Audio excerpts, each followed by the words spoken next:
Welcome to yet another episode of A World in a Word with me, Soni Thakkar. This podcast spotlights enterprises and entrepreneurs who benefit society through their initiatives and their businesses. And to this end, today's guest is Kapil Bhatia. Kapil, welcome to the show. Hi, Soni. Kapil, there's a lot that we've been talking about recycling and sustainability, and I particularly want you to share the inside story of how Unirec came about and what is it that, how it contributes to the sustainability factor. Any new such process for me at least is always customer driven. So we were participating in an exhibition and a trade fair where we were projecting our uniform business, and one such potential customer came up to us and he asked us that can you make garments from recycled PET bottles. So I had heard about that. I had heard about t-shirts being made out of them. So I said, yeah, sure, we can make t-shirts for you. I mean, that's the only way that you can try to retain a customer for more time at your stall. So शुरू वहीं से हुई बात कि कोई client आपको जी बिल्कुल request जी बिल्कुल तो but he said that I don't want t-shirts, I want shirts, I want jackets.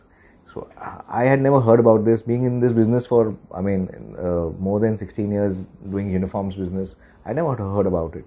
So I said, okay, let me get back to you.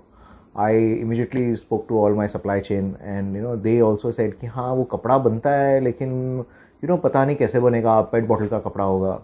So even the supply chain was not aware. So then I said, okay, let's see what to do. I kept researching about this then.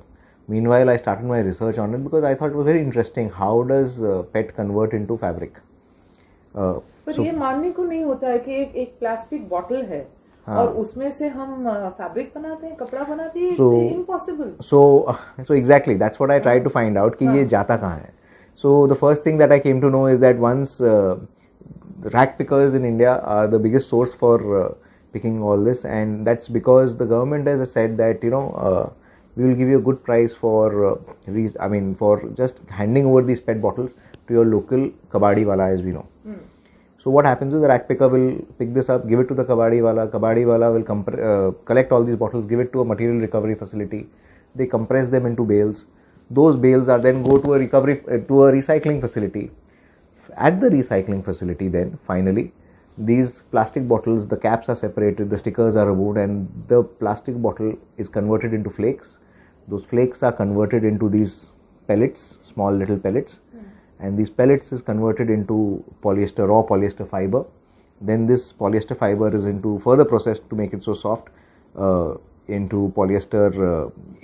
From here the polyester fiber converts into polyester yarn, यानी कि धागे से फिर finally बनता है हमारा कपड़ा, और फिर कपड़े से हम लोग बनाते हैं गारमेंट्स. तो मैं अगर इस चीज को दोहराऊं क्योंकि ये बहुत लंबा प्रोसेस लग रहा है, तो एक बोतल को हम जब डिस्कार्ड करते हैं, हम उसमें जो भी हमको यूज करना है यूज करके हम कचरे के डब्बे में डालते हैं या कबाड़ी वाले को देते हैं.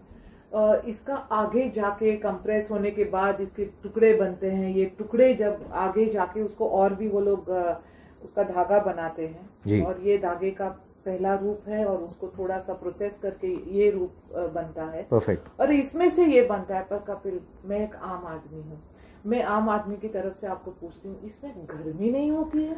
गर्मी क्यों होगी? आज 95% of at least 90% of Indian population, हम लोग द मेल पॉपुलेशन ट्राउजर्स पहनते हैं. Even women wear lot of trousers, jackets पहनते हैं, ब्लेजर्स पहनते हैं. उन सब में पॉलिएस्टर होता है. तो आपको उसमें गर्मी नहीं लगती है तो इसमें क्यों लगेगी?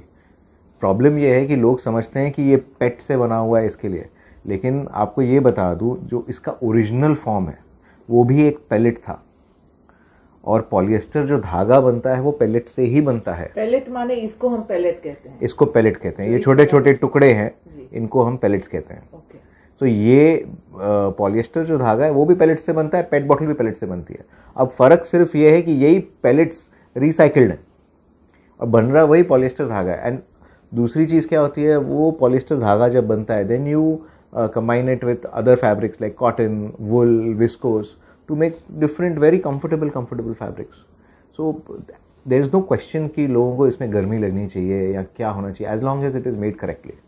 करेक्ट। अगर वो सही तरीके से बनेगा तो कुछ तो इसका there's no scope. मेंटेनेंस में भी कुछ खास हमको ध्यान नहीं रखना। बिल्कुल नहीं, all these garments are machine washable, you know, और you can be washed at home with hand, so it is very very customer friendly, consumer friendly. ऐसे कोई प्रॉब्लम नहीं है कि इसको इस तरीके से वॉश करना है, उस तरीके से जो आप नॉर्मली अपने कपड़े धोते हो घर पे जैसे वैसे ही धोना है। ये तो बहुत बढ़िया चीज है, क्योंकि मानने को नहीं होता है कि हमने कहीं सुना भी हो, शायद आपके मैगजीन्स में कुछ आपके आर्टिकल्स आए हैं या आपके इंटरव्यूज आए हुए हैं जी।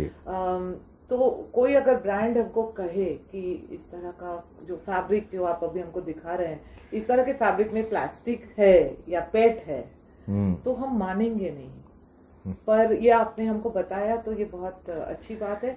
और again as a normal person, as an ordinary person, मैं अगर इस मिशन से जुड़ना चाहती हूँ, ये पॉडकास्ट के जरिए तो हम कर ही रहे हैं, बट क्यों कर रहे हैं, ताकि हम इस तरह की चीजें हम एनकरेज करना चाहते हैं और बिजनेसमैन को एनकरेज करना चाहते हैं। बिल्कुल, आप ऐसे वर्टिकल्स खड़े कर सकते हैं। बिल्कुल बिल्कुल। और इसमें एक और बड़ी इंटरेस्टिंग चीज़ ये है कि मैं आपको ये बता दूं, इंडिया में 85% पेट रिसाइकिल होता है। ये सिर्फ इंडिया में होता इंडिया में 85% होता है। India is the third largest recycling country in the world. In other countries तो less than 10% of PET is recycle, even in developed countries. Kapil, ये आम आदमी को पता नहीं है। बिल्कुल, और आम आदमी को ये भी पता नहीं है कि जो 15% रिसाइकल नहीं होता है वो कितना होता है। The 15% which is not recycled is 10,000 bottles a minute. 10,000 bottles a minute अगर आप उसका एक पाइल बना देंगे ना, तो 20 दिन के अंदर स्टैच्यू ऑफ यूनिटी जितना पाइल बन जाएगा। सो इन 1 ईयर हम लोग 18 स्टैच्यू ऑफ यूनिटी बना रहे हैं, just with the PET bottles that are not recycled. Why are they not recycled? Because हम लोग ऑर्डिनरी कंज्यूमर्स जब ये फेंकते हैं तो इसको एक अलग से ड्राई वेस्ट के बिन में नहीं फेंकते। That's the only reason. And उसके लिए सेग्रीगेट होना मुश्किल होता है और वो लैंडफिल में जाता है।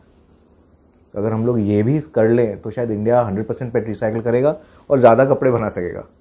तो शायद सोसाइटीज इस तरह का एक, बिकॉज इंडिविजुअली हम लोग काफी लोग बात करते हैं कि अगर ड्राई एंड वेट वेस्ट अगर हम सेपरेट करें भी तो आखिर तो जब वो डस्टबिन में या वो जो वैन लेके जाती है वहां तो सब मिक्स हो जाता है। So it has to be driven from the customer to the society to the local municipal authority to the final government. तो वो सब लोगों को इन्वॉल्व होना पड़ेगा और उसका स्टार्टिंग पॉइंट तो हम ही है। सो उसका स्टार्टिंग पॉइंट ये है कि भाई हमारे घर पे एक डस्टबिन है या 2, सही है। तो अगर एक ही डस्टबिन है तो एक और ले आइए, ज़्यादा महंगा नहीं होता, वो भी प्लास्टिक का ही बनता है।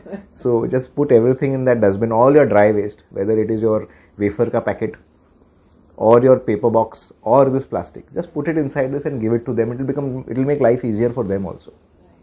So that is what we need to do, I think, at least to start. Life is hectic for everybody. Correct. But ये छोटी छोटी जो हैबिट्स हैं, शायद एक ही मिनट लगता है, चाहे ये कचरे के डब्बे में डालें कि दूसरे डब्बे में डालें। बिल्कुल। तो ये हम definitely at an individual level, at a family level. Yes, absolutely. We must. Kapil, I have one more question that again मुझे ये इस तरह का जो वेंचर है मुझे और इसको सपोर्ट करना है, तो अगेन एज एन इंडिविजुअल मुझे कैसे पता चलेगा कि ये वाला टी शर्ट है या ये वाला शर्ट है ये रिसाइकल्ड फैब्रिक है? सो आज भी अगर आप कोई भी गारमेंट खरीदने जाएंगे, कपड़ा खरीदने जाएंगे, on that fabric every brand mentions कि ये किस चीज़ से बना हुआ है, चाहे वो कॉटन से बना हो या सिल्क से बना हो या पॉलिएस्टर से बना हो या पॉलिएस्टर कॉटन से बना हो, पॉलिएस्टर वूल से बना हो। सो उस पर ज़रूर लिखा होगा कि उसमें कितना कंटेंट पॉलिएस्टर है, कितना कंटेंट वूल है। सो इन द सेम वे जैसे हम लोग बना रहे हैं तो हम लोग ये लिखते हैं कि ये रिसाइकिल पेट से बना हुआ है या क्या जैसे मैं ये देख सकती हूँ? बिल्कुल बिल्कुल। तो जैसे आपकी एक टी शर्ट है, ये यहाँ पे लिखा हुआ है? जी बिल्कुल, it is made from recycled pet bottles. In other garments, you will also have a label for this.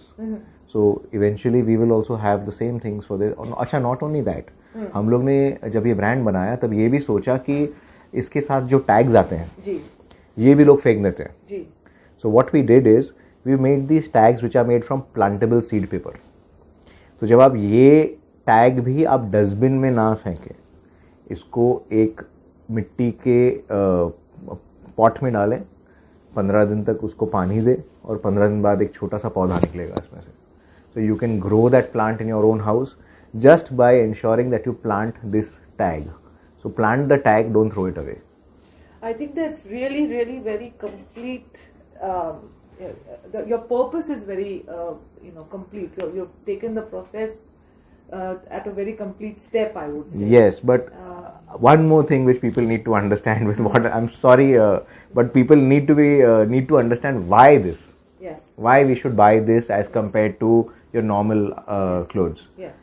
So when जब एक गारमेंट हम लोग नॉर्मल गारमेंट बनता है पॉलिएस्टर कॉटन का या पॉलिएस्टर की टी शर्ट लोग बोलते हैं हम पहनेंगे तो गर्मी लगेगी, लेकिन जब आप फुटबॉल खेलने जाते हैं तब तो आप पॉलिएस्टर की जर्सी पहन रहे हैं, जब आप मैराथन भागने जा रहे हैं दौड़ने जा रहे हैं तब आप पॉलिएस्टर की जर्सी पहनते हैं, जब आप कोई भी गेम खेलते हैं पॉलिएस्टर की जर्सी पहनते हैं, तब आपको गर्मी नहीं लगती, तो इससे क्यों लगेगी? सो नंबर एक तो वो कि बिल्कुल गर्मी नहीं लगती.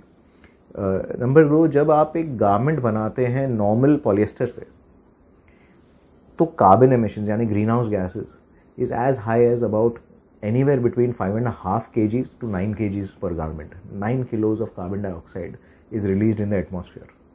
एंड जब वही garment you make from recycled PET bottles, the carbon emissions fall by at least 30%. अब जैसे कि जो टी शर्ट हम लोग देख रहे थे यहाँ पर, normal T-shirt 9 kilo, polyester की T-shirt 9 kilos of carbon dioxide emit करती है. ये टी शर्ट जो रिसाइकल पेट से बनी है उसमें कम से कम 60% सेविंग्स है ऑन कार्बन एमिशन. सो उसमें सिर्फ 4 kilos ऑफ कार्बन एमिशन होता है, यानी 5 kilo per T shirt carbon dioxide atmosphere में नहीं गया. Now imagine our country, 140 crore people एक एक गारमेंट भी खरीद लें, just one garment, 700 crore kilos of carbon dioxide will not go out in the environment. Imagine what we are doing, how much we are contributing just by making this small change to climate change. So which is why हमारा एक mission है यूनिरेक पे, that our mission is to reduce carbon emissions, one person at a time, one garment at a time. Which is exactly why it's a pleasure to have you on this podcast. Yeah. Because this is the reason we have become numb to words like recycle, words like biodegradable, the carbon footprint, carbon emissions. These have just become words because we are listening to them so often. But the need is urgent and the need is now a must. And this is one of the reasons such a podcast exists, to spotlight such ventures and such initiatives. Thank you, Kapil Bhatia. Last but not the least, why our brand is called Unirec, UNI REC, is because let you and I recycle for a better planet. Thank you. That's an absolutely beautiful way of reminding us to be careful, to be sensitive to our planet. It's the only one we have. And with that, thank you for joining us on this episode of A World in a Word. Do share this information because I think there's so much that we learned exactly how a plastic bottle lands up in the clothes that we wear. Do share this episode, share the knowledge, share the information, and do subscribe to the channel. If you want any more information about Kapil Bhatia and his venture, his contact details are in the description.